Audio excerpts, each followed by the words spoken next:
Jenazah tersebut duduk di kabin penumpang.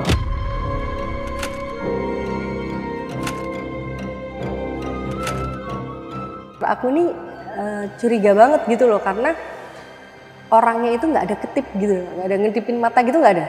Jadi dia cuma diem gitu kan. Terus akhirnya samperin lagi gitu kan. Ternyata itu mayat, jenazah. Kita itu hampir sering setiap penerbangan itu mesti bawa jenazah.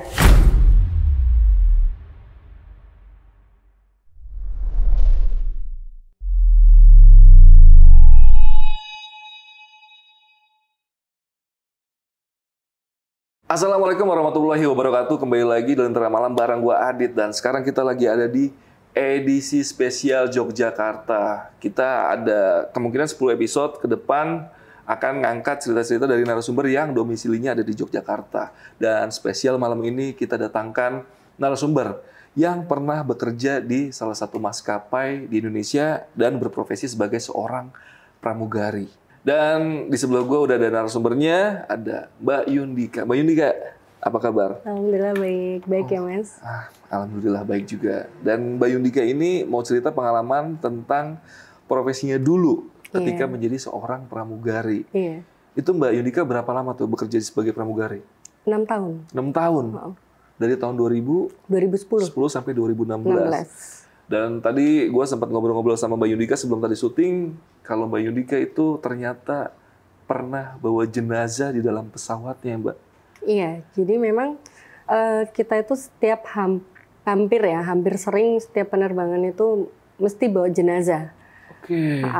Karena kan di pesawat itu ada beberapa cargo compartment yang dikhususkan, ada untuk barang, ada untuk animal, ada untuk hewan, sama ada untuk jenazah, human. Gitu. Ada emang khusus buat jenazah ya? Iya. Dan kalau nggak ada jenazah pun ya dia memang harus kosong. Iya. Dan itu kan Mbak Yundika sebagai pramugari tahu nggak tuh kalau lagi bawa jenazah gitu? Waktu masih belum jadi leader, nggak tahu, nggak dibolehin, nggak dikasih taunya pas landing terakhir aja gitu. Pas mau perjalanan ke hotel gitu, mbaknya mesti cerita, maaf ya tadi kita bawa notok gitu. Notok? Notok itu dokumennya. Oke. Baru kasih tahu kalau tadi bawa jenazah. Dan ada satu cerita menarik yang gue juga cukup kaget, itu ternyata rekannya Mbak Yundika itu pernah bawa jenazah, bahkan jenazahnya bukan di dalam kargo ya, itu ada di bangku penumpang. Nanti buat kalian yang mau cerita jelasnya, simak terus podcast ini sampai habis. Oke, dan buat kalian yang pengen jadi narasumber seperti Mbak Yundika yang ada di sebelah, kalian bisa langsung aja DM ke Instagram Lentera Malam, nanti bakal diarahin sama Rara gimana prosedurnya untuk jadi narasumber di Lentera Malam. Oke, kita mulai aja podcastnya ya. Oke, Mbak Yundika, udah siap nih buat podcast malam ini? Iya, insya Allah siap. Oke, nggak usah lama-lama lagi. Sebelum kalian ceritanya, kalian tonton dulu intronya.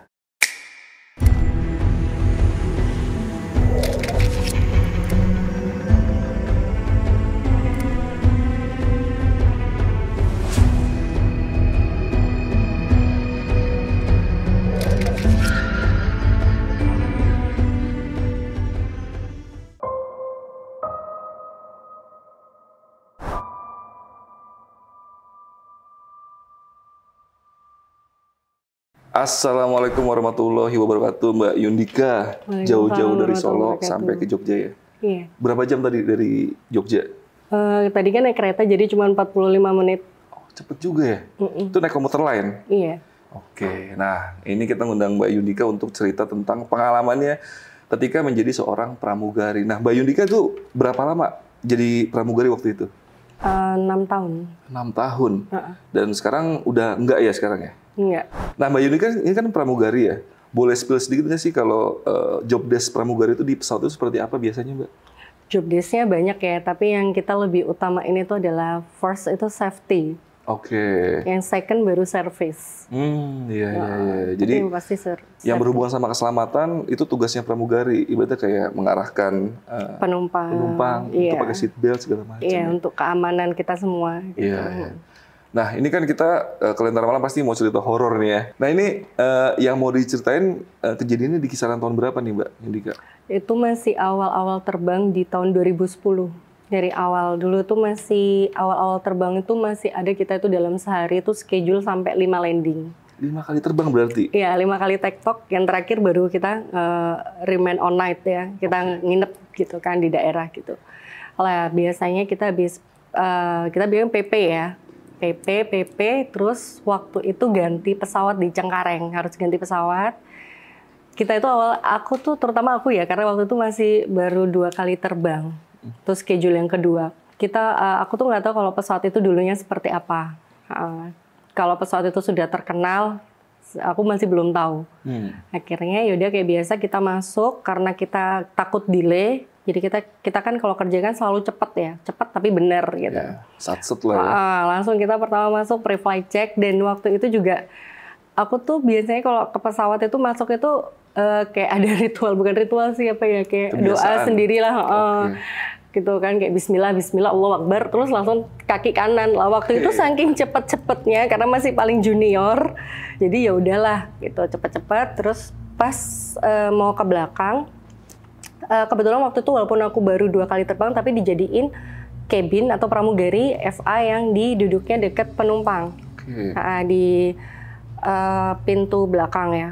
Terus akhirnya waktu kita pre-flight check, kita habis taruh koper, kita langsung cepet-cepet ke belakang, taruh barang, pre-flight check. Sekilas itu aku ngeliat di jam seat aku tuh ada yang duduk. Perempuan gitu. Dan kayaknya sih agak serem, cuman kan pas aku lihat lagi nggak ada. Terus akhirnya ke belakang, pas di belakang tuh aku juga agak kaget, karena kok banyak trolley itu kosong gitu loh. Jadi trolley itu cuma ada 1,5 waktu itu.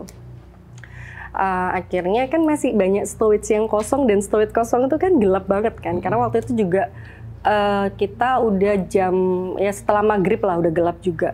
Terus akhirnya kita pre-flight check. Pas aku lagi mau ngambil tisu atau apalah itu ya, lupa, mau nganterin ke depan tuh ngeliat lagi yang duduk di jam seat aku. Perempuan itu gitu. Tapi setiap aku ngeliat jelas itu dia nggak ada. Jadi cuma sekilas kayak gitu. Mungkin pas jalan ngeliat kayak pakai ekor mata, pas ditengok udah nggak ada. Nggak ada gitu. Cuman udah nggak enak gitu. Udah akhirnya boarding kayak biasa ya, cuman memang agak lama. Ternyata memang perhitungan suka salah. Dari situ aku udah, oh iya, denger kan kalau perhitungan salah itu biasanya ada yang ngikut gitu, tapi dalam hati doang gitu kan. Terus pas udah cross check segala macam, udah close door, terus prepare for take off ya, kayak biasanya. Pas udah duduk di jam seat, lampu udah didimin karena malam kan waktu itu, udah dimin. Terus kita udah report gitu kan, ready, udah duduk. Kayak aku tuh ngerasa di belakang aku tuh kayak ada suara gitu loh. Pertama itu kayak bisikan-bisikan aja sih gitu. Oh mungkin penumpang belakang kali gitu. Aku juga nggak ngeh kalau ternyata belakang seatku tuh kosong. Nah, terus ya udah kan di depanku juga ada penumpang juga kan gitu. Terus akhirnya pas kita udah belum safe altitude ya. Jadi masih harus pakai seat belt. Aku tuh ngelihat jelas banget ada bapak-bapak pakai kaos merah. Dia tuh mau ke lavatory, mau ke kamar kecil. Nah itu kan nggak boleh dong. Oh iya. Karena kan belum safe altitude ya. Gitu. Aku make announcement-nya masih sesuai SOP perusahaan. Tapi ini orang kayaknya ngeyel banget gitu loh. Kan bahaya kan, takutnya tiba-tiba kenapa-napa gitu. Tapi dia itu berhenti di depan lavatory yang sebelah kanan. Dia diam aja gitu. Udah aku make announcement apa bapak ini nggak ngerti. Memang kalau udah nggak ngerti kayak gitu, kita boleh pakai bahasa kita sendiri, tapi tetap sopan. Jadi kita waktu itu aku bilang, bapak baju merah minta tolong untuk kembali ke tempat duduk bapak sekarang gitu. Masih nggak ngeh juga. Sampai penumpang yang depan aku tuh, penumpang semua pada noleh ke belakang gitu loh. Sampai penumpang depan aku tuh bilang, mbak ngomong ke siapa gitu. Itu loh pak, bapak yang baju merah itu. Nggak ada mbak, nggak ada gitu. Kok nggak ada sih gitu. Masa memang kan silinder juga ya kebetulan gitu. Tapi nggak mungkin itu jelas orang kok gitu. Terus akhirnya udah selesai seat belt sign off. Aku juga nggak ngeh orang itu balik lagi atau tiba-tiba nggak ada aja gitu kan. tugas kita itu balikin ke penumpang itu tadi, kita nemuin dia lagi, terus kalau memang dia mau ke lavatory nggak apa-apa gitu, terus kita kasih tahu gitu. Menegurnya lah ibaratnya dengan halus gitu ya. Gitu. Lah kan aku tahu seatnya dia di mana kan gitu. Terus pas aku samperin ke seatnya nggak ada orang. Jadi seatnya itu kosong. Terus aku cari lagi, bolak-balik lagi ke area situ gitu. Dan memang nggak ada bapak yang baju merah itu gitu. Terus baliklah ke belakang, dimarahin sama mbaknya. Kamu tahu nggak sih, kamu kayak gitu tuh berisik gitu. Mbak, tapi memang tadi tuh ada orang. Mbak, gini, kita pramugari yang di belakang itu, kita ada kaca untuk bisa nengok ke belakang. Gitu. Nggak ada, sampai aku juga ikutan noleh itu nggak ada gitu. Demi Allah mbak ada, sampai kayak gitu. Tapi, kamu tuh carmuk ya gitu. Terus akhirnya, ya udahlah gitu kan, terus udah jualan, pas jualan lagi selling pun tuh juga ngeliatin gitu kan aku, kali aja dia pindah seat atau apa gitu. Terus karena itu penerbangannya cuma sejam 30, terus pas udah balik ke belakang, lavatory yang dia berdiri itu ternyata rusak, in operation. Nggak bisa dipakai. Nggak bisa dipakai. Jadi bisanya yang sebelah kiri. Sebelahnya. Yang depannya itu. Iya. Lah, cuman itu waktu mbak-mbaknya pada cek cabin ke depan, aku di belakang sendiri lagi prepare. Itu suka nge-flash sendiri. Tapi pikiran aku, oh ya namanya aja in operation gitu kan. Jadi pasti dia nge-flash sendiri lah, error gitu.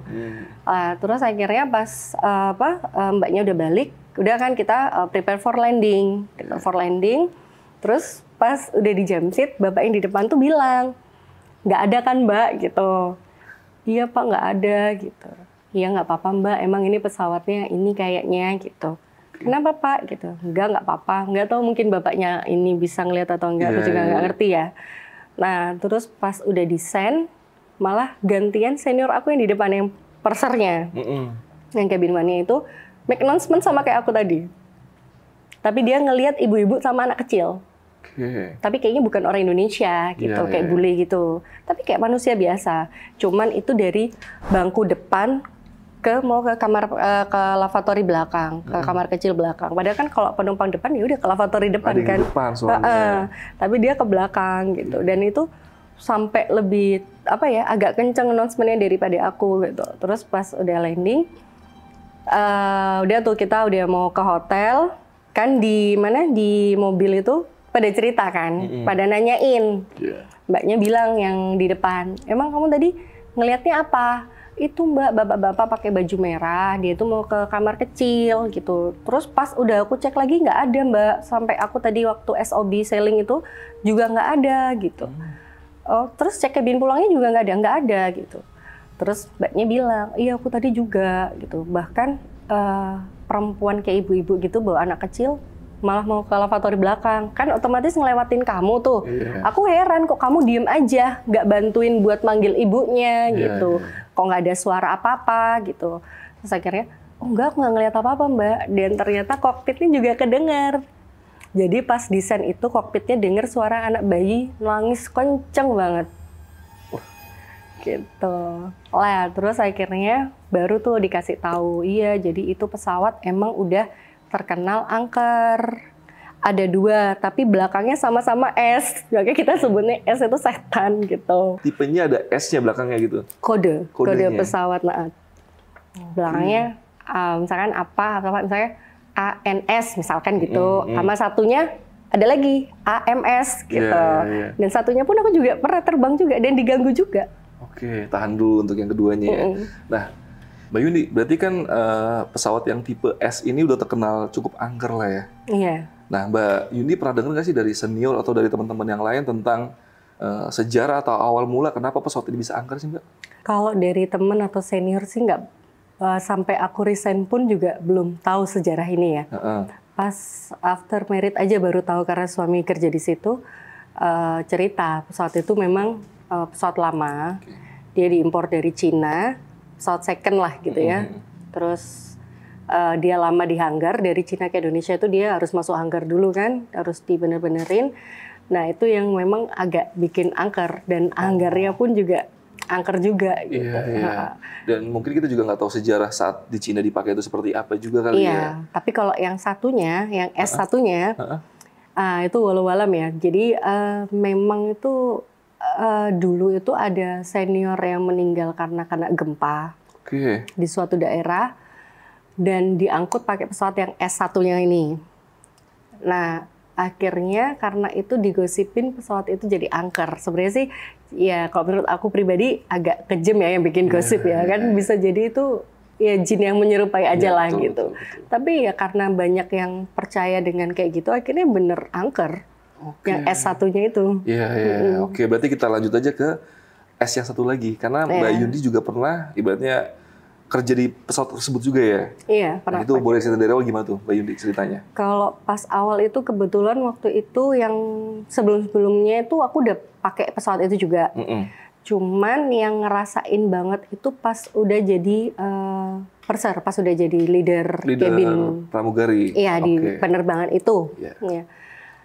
Waktu itu jadi memang pesawatnya itu untuk sensor. Jadi kan pesawat kalau udah tutup dengan sempurna itu sensornya itu adalah di kokpit ya. Ini pesawat kurang kencang nutupnya, kurang rapat apa gitu kan. Pas itu tuh nggak tahu aku dikerjain atau apa juga ya, nggak ngerti. Itu sampai 4 kali buka tutup pesawat itu. Jadi sampai ininya robek seragam. Terus ya udah tuh aman. Terus pas take off kan aku itu duduknya yang di dekat pintu. Terus yang di sebelah aku ada yang satunya pramugari satunya gitu kan. Nah, terus akhirnya pramugari yang satunya itu dia itu ngerasa bahunya itu ada yang nyenggol. Jadi ada yang lewat gitu loh. Tapi masuk ke arah kokpit gitu. Pluk gitu. Terus dia langsung diem gitu kan. Dia belum berani ngomong karena kan memang kita kalau take off landing itu harus konsentrasi ya. Terus akhirnya pas udah in flight, seatbelt sign on, terus dia bilang, Mbak tadi tahu nggak aku agak kaget gitu. Nggak, aku nggak ngeh, kenapa gitu. Tadi tuh ada perempuan pakai kayak jarik gitu loh. Tapi bajunya itu bukan kebaya, cuman jarik gitu. Tapi atasannya tuh baju biasa gitu. Dia tuh lewat gitu terus kayak nyenggol bahu aku, kenceng banget sampai ada angin wus katanya gitu. Tapi kayaknya masuk ke kokpit gitu. Masa sih nggak, perasaan kamu aja kali gitu.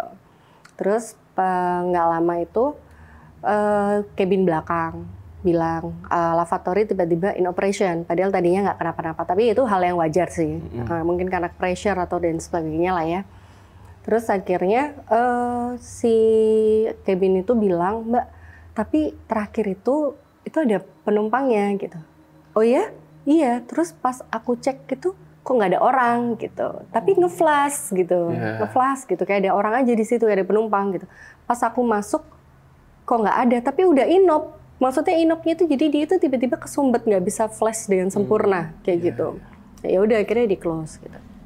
Pas landing gantian yang belakang, yang diganggu sama si perempuan itu. Perempuan yang jarik itu. Pakai jarik itu.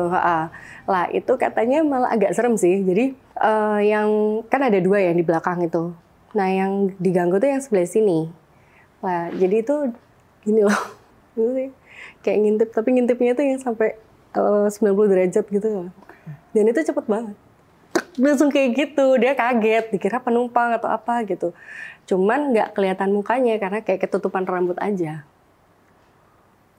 Terus dari situ akhirnya ngikut ke hotel. Ngikut ke hotel? Gimana tuh ceritanya pas di hotel? Itu kita di salah satu hotel, ada lah ya di daerah gitu. Kalau aku nyebutin pulaunya saya pasti tahu gitu. Sebenarnya hotelnya tuh semacam kayak guest house. Hotel itu memang ya angker. Terus akhirnya kan yang belakang kan sekamar nih mereka berdua. Terus yang ada pramugara satu tidur sendiri. Terus aku sama yang di depan itu kan. Dia bilang pas mau pokoknya udah landing itu dia nggak enak badannya setelah ngelihat kayak gitu, yang kata ininya sakit lah, yang sampai badannya kayak demam gitu, tapi dipegang nggak panas, tapi dia ngerasa demam gitu kan. Terus akhirnya pas di kamar dia kan sama yang paling junior tidurnya. Si junior ini udah di kamar nih kita semua masing-masing, ya paling baru setengah jam lah baru taruh laundry kan kita. telepon, Mbak ke kamar gitu. Kenapa? Ke kamar Mbak sekarang gitu. Kamar lah kita gitu. Terus si pramugara ini juga aku telepon karena takut kenapa-napa nih kan nggak enak atau pingsan lah karena kan dia ngerasa nggak enak badan kan. Nah terus pas kita ke kamarnya itu kita nemuin dia di kamar mandi. Dia tuh pakai apa sih? Ini kan ada handuk ya dicantolin. Dia tuh gini, serem banget. Kalau ngikutin tuh serem banget gitu loh. Jadi dia tuh gini-gini terus. Gimana ya? Handuknya tuh diginiin, tapi dia nggak ngelap mukanya gitu. Tapi dia goyangnya tuh yang bikin serem. Dia tangannya megang handuk begini. Megang handuk. Tapi mukanya nggak nempel, tapi dia begini-gini. Gini-gini. Dan itu serem banget. Mana rambutnya dia panjang juga kan. Terus akhirnya, kamu, aku kan ngomong sama si pramugaranya, Mas, kamu berani nggak mindahin dia ke kasur kan gitu. Bismillah ya Mbak gitu. Takutnya dia berontak atau apa, yuk Bismillah berdua gitu kan. Kita beraniin walaupun tuh sebenarnya takut banget. Akhirnya kita pindahin dia ke kasur gitu. Tapi tangan masih kayak gitu dan dia masih gerak-gerak kayak gitu. Terus akhirnya, aduh kayaknya telepon kapten gitu. Kan kita udah baca-bacain ayat kursi semua ya yang kita bisa gitu kan. Telepon kapten sama FO-nya. Padahal mereka masih tidur gitu. Ya ganggu sih, tapi gimana lagi gitu. Ya. Terus akhirnya kaptennya datang. Kaptennya alhamdulillah baik juga sih gitu. Ini dari tadi kayak gini. Aku cerita lah, gini Cap, dia dari itu di pesawat gini. Terus udah landing tuh dia udah ngerasa nggak enak gitu kan. Sampai masuk ke hotel tadi tuh dia bilang kayaknya demam gitu loh. Terus di telepon nama ini kok kayak gini gitu. Coba panggil security deh gitu. Panggil security hotel. Guest house itu. Ya guest house itu tadi. Dipanggil, gitu kan. Dia kayak ngerti gitu kan. Saya panggilin ini ya, ada orang yang biasa ini gitu. Akhirnya adatnya sana itu memang terkenal magic di daerah situ. Tersebut, ya. Terus akhirnya si orang itu biasa aja gitu, cuma pakai kaos, celana juga 7/8 gitu kan. Orangnya biasa banget, cuman dia itu kayak bawa entah itu kayak bukan daun sirih atau daun apa lah ya gitu, bukan daun kelor juga gitu. Terus kayak dipercikin ke mukanya itu, terus akhirnya tidur. Terus si bapaknya itu memang nggak banyak ngomong sih, tapi dia pesan nanti yang ke teman sekamarnya itu sering-sering ngecek jempolnya ya gitu. Kalau jempolnya itu gerak, langsung telepon ke ini security-nya biar dipanggilin saya lagi gitu. Oke. Itu kenapa tuh kalau jempol gerak katanya kenapa? Katanya masuknya dari situ. Oke. Kata si bapak itu. Berarti kemungkinan kalau jempolnya gerak itu kayak mau masuk lagi nih makhluknya. Mungkin, atau dia udah masuk. Oke. Katanya pintunya dari situlah katanya gitu. Dari jempol kakinya si temennya itu tadi kan.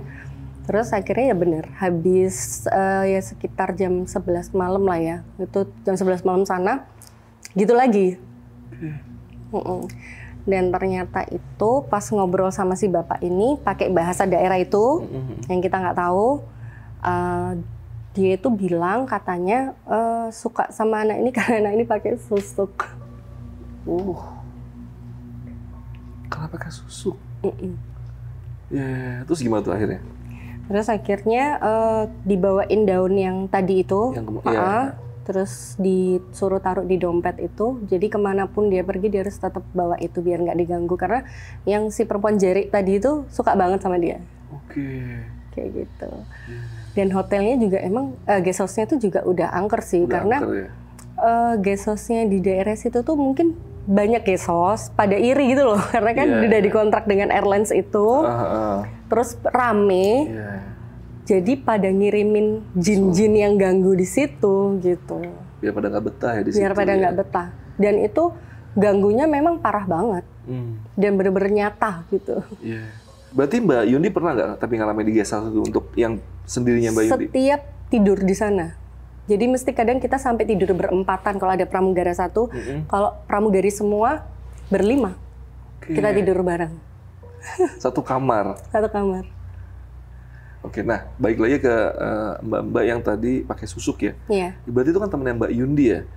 Ada kemungkinan nggak sih sosok yang pakai kain jarik itu ibaratnya makhluk yang ditanam di susuk itu juga?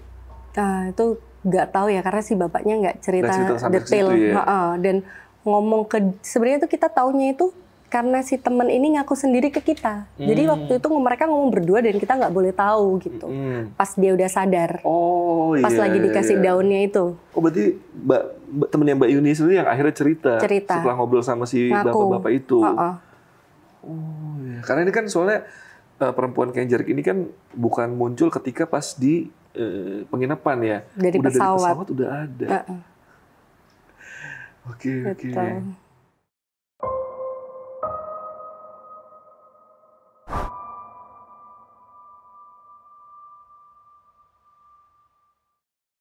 Oke, Mbak Yundi, kita move ke cerita berikutnya nih. Seperti apa nih pengalamannya lagi?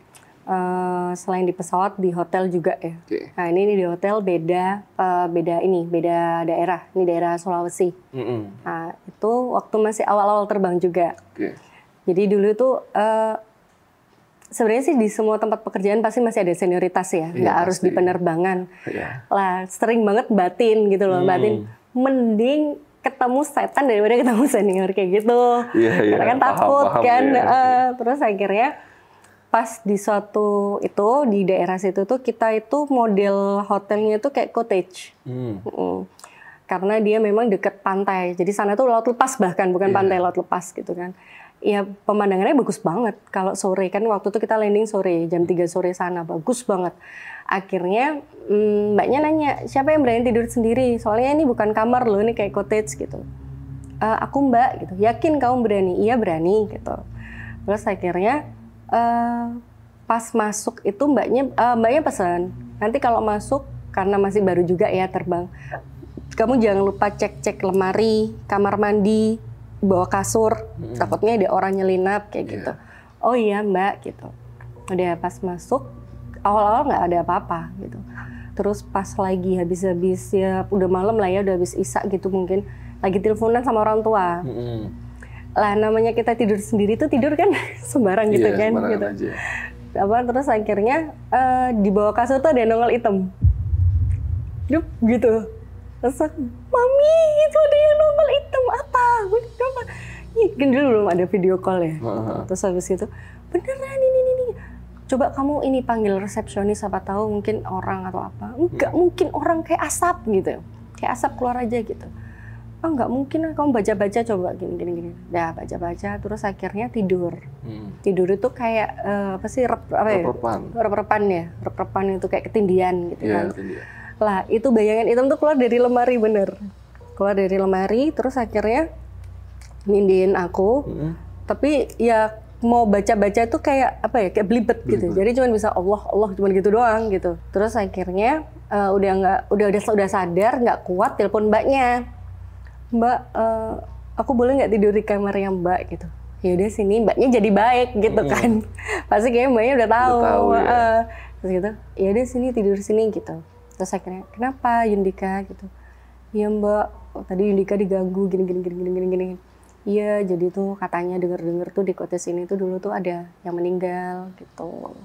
Tapi kita nggak tahu di kamar yang mana. Kemungkinan kamar tempat Mbak Yundika nginep lagi. Bisa jadi. Iya. Boleh tahu nggak itu meninggalnya gimana tuh? Ada ceritanya nggak? Nggak dikasih tahu.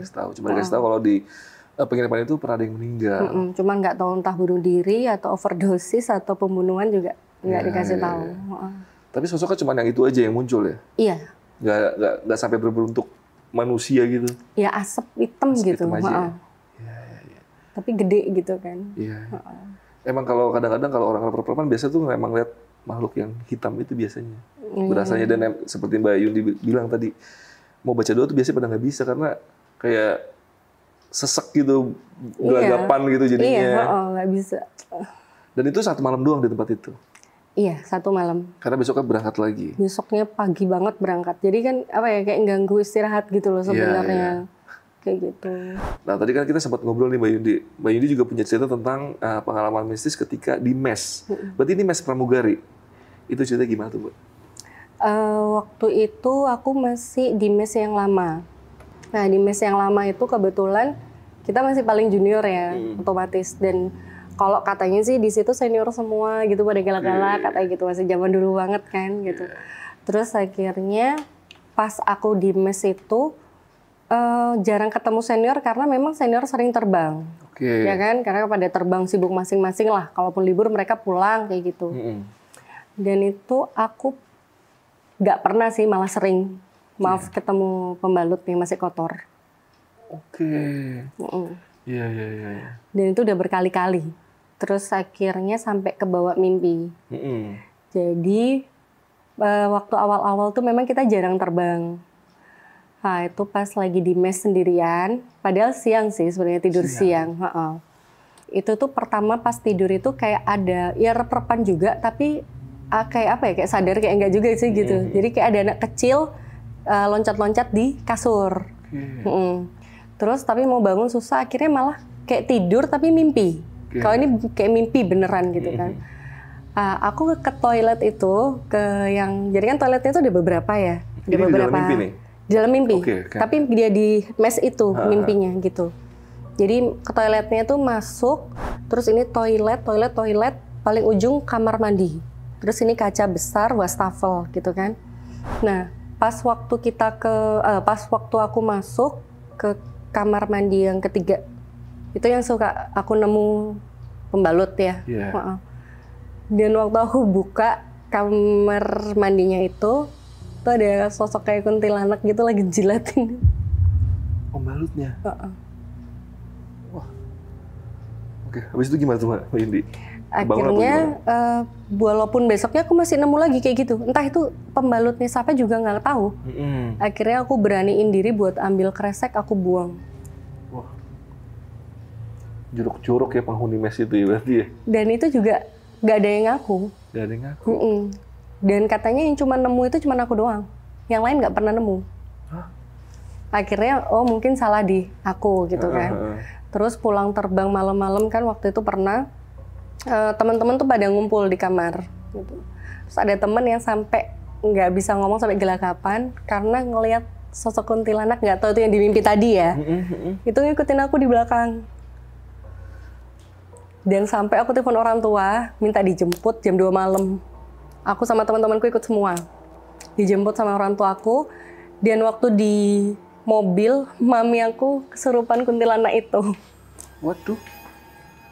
Itu yang terjadi gimana tuh? Mami berontak atau gimana tuh pas di dalam mobil? Iya, kita tuh mau komunikasi gitu. Jadi mami tuh tahu dari tetangga, bawa aja ke orang pintar gitu. Daerah situ kan ada tuh gini-gini, dikasih tahu lah alamatnya gini. Ya udah, itu jam 2 malam kan. Terus akhirnya pas perjalanan, giliran temen aku udah tidur yang tadi nggak sadar itu, nggak sadarnya tuh ya cuman bengong kayak linglung gitu loh. Terus saya pas temanku tidur, mami aku tuh yang gitu, serem banget pokoknya. Kayak pindah ke itu ya. Terus yang papa aku tuh nyetirnya tuh sampai ketakutan. Ya tapi gimana gitu, karena dia memang goda banget sampai yang gini-gini terus, pokoknya tangannya itu gini-gini terus. Akhirnya ke orang pintar, terus ya sebutnya orang pintar lah ya kan kalau gitu tuh. Terus habis gitu ya dikasih tahu memang agak suka sama aku katanya si kuntilanaknya itu. Udah kalau bisa ajuin aja ke kantor buat pindah ke mes lain. Jadi itu kan ada beberapa mes A, mes B, mes C kayak gitu kan. Akhirnya dapat yang mes beda. Aku pikir udah aman gitu. Terus kamar sama alhamdulillah masih teman sebed juga, cuman memang lebih banyak senior, tapi baik-baik lah waktu itu ya. Terus habis itu aku tuh nggak tahu kalau teman aku ini lagi cuti. Teman sekamar aku ini lagi teman sekamar. Dia aku nggak tahu dia itu lagi cuti. Aku tuh baru pindah ke situ gitu loh. Nah terus akhirnya ada dia gitu. Kamu nggak terbang gitu? Ya, cuma gitu aja gitu. Memang anaknya nggak banyak ngomong sih. Gitu. Gitu pas sampai ya kayak aku lagi sama dia, cuman dia kok nggak megang HP gitu, cuman tidur aja kerjaannya gitu. Itu pas malam-malam kita cari makan gitu, karena di dekat mes itu ada kayak penyetan gitu kan, enak gitu langganan gitu. Ayo ke sana yuk gitu. Udah jalan ke sana, kok tiba-tiba ada kayak suara anjing gitu loh. Di mana ada anjing ya? Kayaknya di sini nggak pernah ada anjing gitu kan. Terus akhirnya pas udah nyampe ke sana, balik lagi kok ada suara ini lagi gitu. Kayaknya sih semua fan-fan aja gitu lah, makan ya makan aja gitu, normal. Gitu. Iya, dan aku ngobrol kayak biasa gitu. Terus pas aku pulang, aku di BBM sama teman aku yang tadi aku ajak makan. Yundika lu sekarang sekamar sama gue gitu. Aku langsung gitu, kira-kira loh gitu. Lah ini siapa? Sampai aku fotoin ke dia. Tapi kan kayak apa nutupin selimut semua gitu. Dan situ aku nggak bisa gerak, nggak bisa ngapa-ngapain. Dan sampai pagi pun juga akhirnya aku bisa tidur tuh ya sekitar agak malam sih. Sampai aku tuh manggil namanya gitu ya. Saya kan namanya Giselle gitu ya. Shell gitu. Dia tetap nggak noleh, masih tetap gitu. Masih ngeringkuk aja gitu. Ada. Terus akhirnya pagi nih, udah pagi. Besoknya kan aku terbang biasa. Akhirnya suatu hari ketemulah temanku ini. Pas lagi dia nggak terbang, aku pas pulang terbang. Sel, kamu kemarin ini apa cuti? Iya cuti gitu. Ini loh aku bawa oleh-oleh gitu kan. Gitu. Kenapa? Gitu. Tak ceritain ya, kamu jangan kaget tau gitu. Tahu gini. Ya kamu kirim foto itu tak kira guling, karena itu kayak guling gitu. Tak kira kamu nih ngapain sih gitu ngerjain aku katanya gitu. Enggak, itu kamu.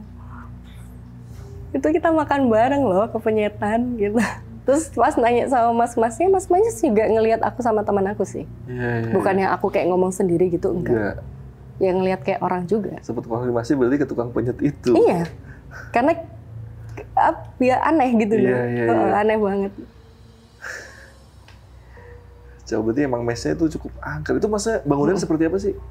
Jadi dia itu gerbang, paling depan tuh ada gerbang, terus masuk, terus ini security, tempat security, masuk lurus, terus ada bangkai pesawat yang dulu kecelakaan, taruh di situ yang angker juga.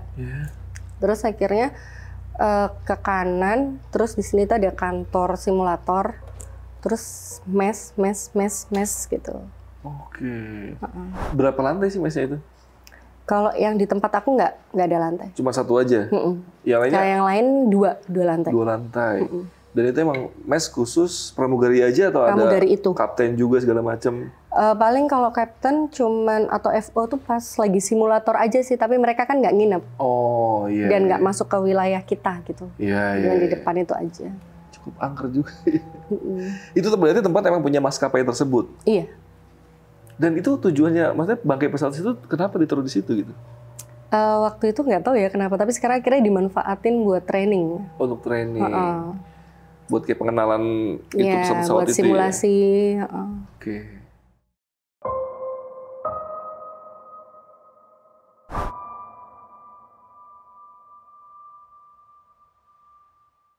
Oke Mbak Yundi, ini kan kita di awal sempat nyinggung sedikit nih tentang pengalaman Mbak Yundi yang pernah terbang naik pesawat di mana di bagasi pesawat tersebut ada jenazahnya ya? Iya. Nah itu gimana tuh cerita dari awal gimana tuh Mbak Yundi?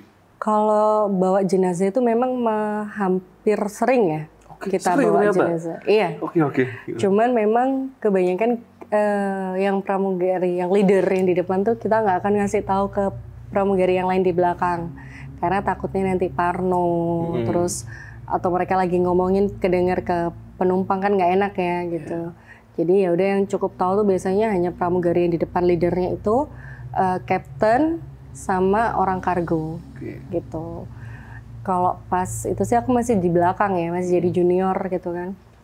Nggak tahu kalau ternyata itu bawa jenazah. Gitu.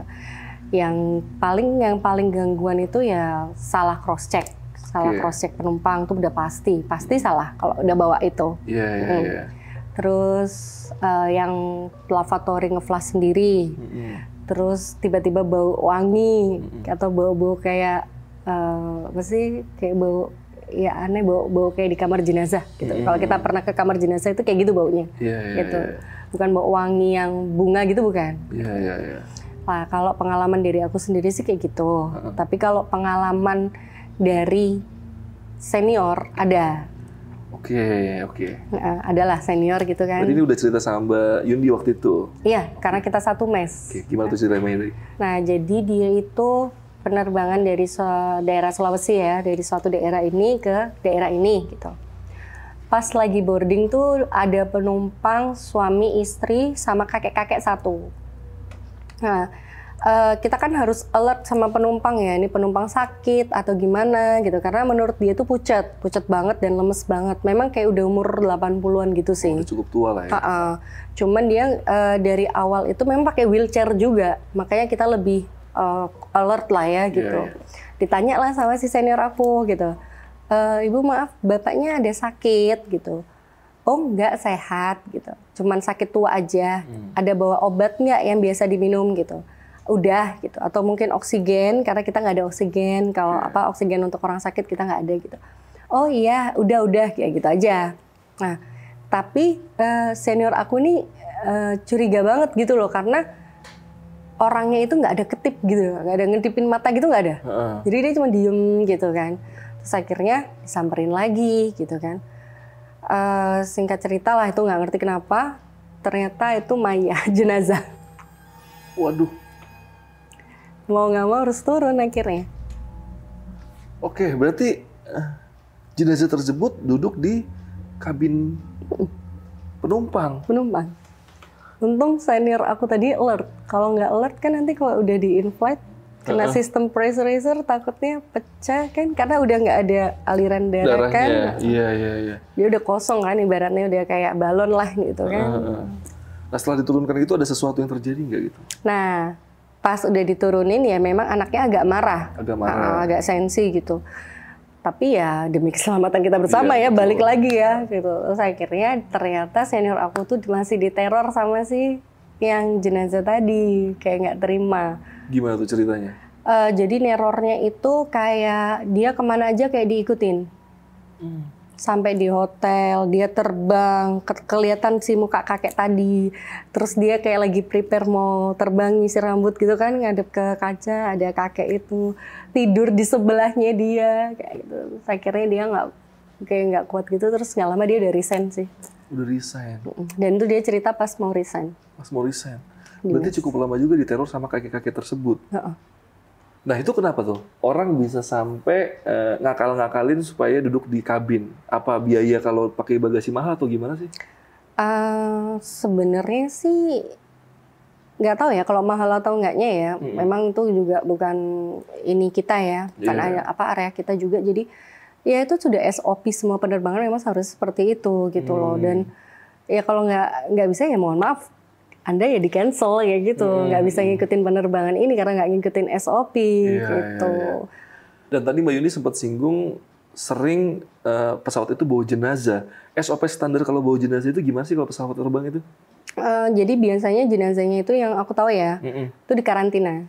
Di karantina? Di karantina itu mungkin ya kayak dimasukin obat atau gimana ya. Saya juga disuntik formalin segala macam. Karena kan ya untuk keselamatan untuk keselamatan lah ya. Intinya semua itu ada SOP-nya. Kalau untuk yang lebih tahu detailnya itu biasanya orang kompartemen, orang kargo yang khusus untuk jenazah. Berarti emang ditempatkan di bagasi harusnya jenazah itu? Iya, di bagasi yang khusus jenazah ada memang. Oh ada? Ada. Mbak Yundi, aku ini cukup penasaran sama tentang pesawat bawa jenazah karena menurut aku yang orang jarang naik pesawat ya cukup asing lah dengan hal tersebut kalau pesawat itu bawa jenazah, dan aku juga baru tahu nih. Nah, ini kan Mbak Yundi kan pramugari ya, pasti kan ya nggak terlalu tahu banget lah tentang prosedur jenazah itu sampai dibawa ke daerah lain lewat pesawat. Cuman mungkin Mbak Yundi boleh cerita sedikit yang Mbak Yundi tahu aja atau yang pernah denger deh.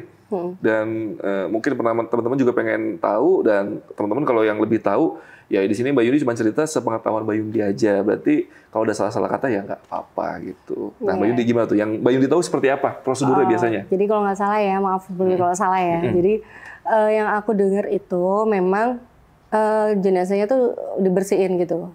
Benar-benar bersih, ada dimandiin juga kayak gitu. Terus baru dikasih kayak formalin, terus divakum petinya kayak gitu-gitu. Divakum? Divakum berarti kayak ada pelapis lagi di dalam gitu ya? Nah itu sih memang aku belum lihat langsung ya, karena kadang kalau mereka lagi boarding untuk kargo di situ tuh aku takut ngeliat. Tapi katanya sih ada yang divakum. Iya. Nah yang untuk orang melakukan pekerjaan itu bagian apa biasanya? Setahu aku sih kargo. Kargo? Berarti dia kayak ada kerjaan tambahan, job desk tambahan untuk kayak memandikan jenazah segala macam gitu? Kayaknya memang sudah ada, kayaknya tuh mungkin udah di ini sendiri ya. Jadi untuk kargo ini ada emang khusus untuk orang-orang untuk jenazah sendiri. Iya, Memang kan iya. ada yang kargo untuk binatang dan itu ada yang nanganin juga dari mulai karantina, terus binatang kan juga disuntik kan kayak iya, divaksin kayak gitu. Berarti intinya seperti ada spesialis-spesialis sendiri di kargo Iya, itu ya. Karena tempat jenazah pun udah disediakan di tempat situ. Iya. Dan kalau nggak ada jenazah pun ya memang harus kosong, nggak Iya. boleh diisi. Ya, jangan sampai orang kargonya tiduran di situ, terjadi jenazah beneran. Tapi memang ada cerita sih dari temennya suami, ada di suatu daerah lagi pre-flight check, pagi-pagi jam 3 gitu kan, mau pesawat itu mau dipakai gitu, dan itu pesawat yang S yang satunya ya, yang ada wanita jarik gitu. Iya. Nah, pas dia lagi pre-flight check pagi-pagi, pertama tuh kayak denger orang cekikikan, katanya kayak orang ngobrol tapi cekikikan. Terus akhirnya pas dia lagi buka kompartemen itu, dia ngelihat kuntilanak tapi lidahnya menjulur gitu. Saya kira pingsan, badannya panas gitu. Langsung sakit? Dan katanya sih udah resign sih. Oke. Sampai sakit berarti bisa ngeliat sosok itu? Iya, sampai sakit. Iya, karena gue sering dengar kalau orang benar-benar sampai ngelihat sosok itu ibaratnya serem, biasanya emang efeknya rata-rata sakit, demam gitu. Iya. Dan akhirnya dia udah resign. Dengar-dengar dia udah resign. Oke. Oke, Mbak Yundi. Berarti Mbak Yundi itu kerja jadi pramugari itu berapa tahun tadi? 6. 6 tahun dari tahun? 2010. 2010 sampai 2016. Akhirnya berhentilah sekarang. Iya. Dan tadi kita sempat ngobrol kalau Mbak Yundi sekarang lagi usaha ya? Iya, usaha. Usahanya apa tuh Mbak Yundi? Mungkin teman-teman yang tinggal di Solo bisa mampir ke tempat Mbak Yundi untuk order pesanannya, itu apa tuh? Ya, yang dijual? jadi tentang perweddingan ya. Perweddingan, Iya, oke. cuman khusus India. India? Itu maksudnya gimana tuh? India tuh gimana tuh? Jadi kayak baju India, couple, suami istri, sudah sama aksesoris, ada henna, terus ada untuk adat-adatnya juga kalau ada yang mau kayak gitu. Oke. Itu India berarti yang order itu orang-orang India yang ada di Indonesia atau apa tuh biasanya? Enggak, orang manapun. Oke. Yang pernah pesen deh? Rata-rata? Sampai ada yang ras Chinese pun juga. Oh mungkin ini kali ya, orang-orang yang hobi atau suka sama Bollywood India, itu ya, bisa jadi. pengen nikahannya seperti itu. Ulang tahun. Ulang tahun juga? Iya. Nah buat kalian nih fansnya Shahrukh Khan mungkin bisa nanti nikahnya ordernya di Mbak Yundi ya. Iya boleh banget. Itu Instagram di mana kalau teman-teman pengen ngepoin dulu nih? Di susisa_boli Solo. Oke. Harus ada boli-bolinya ya, di Indianya ya. Nanti linknya ditaruh di deskripsi. Atau mungkin ada websitenya Mbak? Websitenya ada di bio sih. Ada di bio di Instagramnya? Iya. Oke, itu ada di Solonya di daerah mana tuh Mbak? Di daerah Colomadu. Colomadu. Tapi melayani semua daerah? Iya, sampai ke luar negeri, sampai ke India. Hah? Sampai luar negeri sampai India? Berarti orang India juga nggak punya orang wedding di sana ya? Jadi itu orang Indonesia. Oke, ya. Cuman dia saking maniaknya sama Bollywood, akhirnya dia mau pre-wedding ke India. Oke, dan mungkin lebih nyaman sama orang Indonesia kali ya? Iya. Ordernya kayak gitu. Saya selalu baru dengar nih ada yang konsep India nih, baru pas tadi kita ngobrol-ngobrol di depan, wah ada ternyata. Iya, karena kan make up-nya beda, adat-adatnya beda, bajunya jelas beda juga gitu. Terus acara-acaranya juga beda, dekorasinya pun beda, henanya aja beda, henna biasa sama henna India itu beda. Oke, iya. Tapi Mbak Yundi ini ada misalnya terjun langsung juga nggak ibadah kayak ngehenna atau apa gitu? Sebenarnya sih untuk pemasangan karena itu baju India itu ribet sama aksesorisnya itu banyak banget. Jadi aku yang bagian selain owner juga ngemasangin, ngelepasin baju sama ini. Terus kalau ada yang di make upin bisa juga. Bisa juga ya. Ya, mungkin siapa tahu yang di Solo yang deket-deket Mbak Yundi bisa request dong sama Mbak Yundi aja make upnya. Boleh. Ini udah berjalan berapa tahun nih usaha ini? 3 tahun baru. 3 tahun ya, alhamdulillah bisa berjalan. Ini suami ikut di sini juga atau enggak? Enggak, suami di luar negeri. Oh iya. Sayang sekali nih yang udah bersiap-siap mau nge-DM Mbak Yundi, ternyata Mbak Yundi punya suami. Jadi nggak usah DM ya. Kalau mau order boleh. Mbak Yundi, ini kan pekerjaan pramugari yang cukup unik dan nggak banyak orang tahu lah ibaratnya. Ya cuma sekedar orang-orang penerbangan aja yang tahu nih. Kalau tempat kerja lain kan aku sering denger nih, suatu pekerjaan biasanya ada mitos-mitos atau ada pantangan-pantangan atau ada ritual-ritual yang biasa dilakukan sama pekerja-pekerjanya. Kalau di penerbangan itu ada nggak sih mitos-mitos yang cukup unik gitu? Kalau mitos sih nggak ada ya. Paling dari diri kita sendiri itu tadi, kayak contohnya aku bukan punya kebiasaan. Kebiasaan. Kalau aku mau masuk pesawat ya biar penerbangannya aman, lancar kayak gitu. Ya aku suka bilang Bismillah 3 kali, terus terakhir Allahu Akbar, kaki kanan dulu yang ngelangkah gitu. Dan biasanya juga teman-teman selama in-flight itu alhamdulillah mereka nggak pernah tinggalin sholat. Oke, iya, harus sholat terus. Nah, kalau Mbak Yundi ini kan pasti pergi ke suatu daerah-daerah yang mungkin sebelum Mbak Yundi jadi pramugari pun belum pernah ke sana gitu kan. Ada nggak sih suatu daerah yang kayak punya sesuatu yang unik? Ibaratnya kayak pas Mbak Yundi nyampe atau sebelum nyampe dari senior udah bilangin, ini nggak boleh, ini di daerah itu ada. Serem tuh gitu. Itu gimana tuh? Ada nggak daerahnya? Ada. Itu gimana tuh? Dan petua dari senior tuh kayak gimana Mbak Yundi? Ya, ada di suatu daerah. Kalau aku jangan sebut daerahnya. Ya. Tempat wisata. Tempat wisata semua gitu kan. Semua negara juga sukanya ke situ. Terkenalnya di situ lah Indonesia gitu. Udah tahu lah pasti ya. Gitu. Udah ketebak lah ya. Lah itu memang kaptennya sih udah ngomong sama FO-nya. FO-nya waktu itu kebetulan orang Belanda, orang bule. Dia nggak percaya dengan hal mistis. Kaptennya bilang kalau kamu mau pergi-pergi sama teman kamu nggak apa-apa. Tapi pulang jangan lupa bersih-bersih, minimal cuci kaki, kalau nggak sempat cuci muka. Karena dia udah terlalu capek dan dia kayak nggak dengerin omongan kapten itu tadi. Gitu ya? Akhirnya dia diikutin sama penari. Jadi waktu breakfast, kan di hotel itu memang ada suara lagu daerah tersebut ya, tapi hanya musiknya aja gitu. Tapi dia itu kedenger sampai di kamar mandinya dia, di kamarnya dia, sampai di pesawat dia kedenger. Jadi karena ya itu tadi dia nggak nurut ya yang kapten itu tadi ngomong, gitu. Terus dia kayak mencela juga. Oh, sempat mencela? Iya, dia bilang kalau kita ngomongnya kayak gini, kenapa sih Indonesia masih percaya sama magic kayak gitu? Kenapa sih Indonesia masih percaya sama mistis kayak gitu? Dan itu yang terjadi. Hari gini gitu, kan kebetulan dia juga ateis ya, jadi. Dan itu akhirnya hilang dengan sendirinya aja tuh? Enggak, jadi dia akhirnya kayaknya tuh dia terbang ke sana lagi, ke daerah itu lagi. Terus di sana kan ada kayak apa sih, ustadz mungkin ya, tapi untuk agama sana.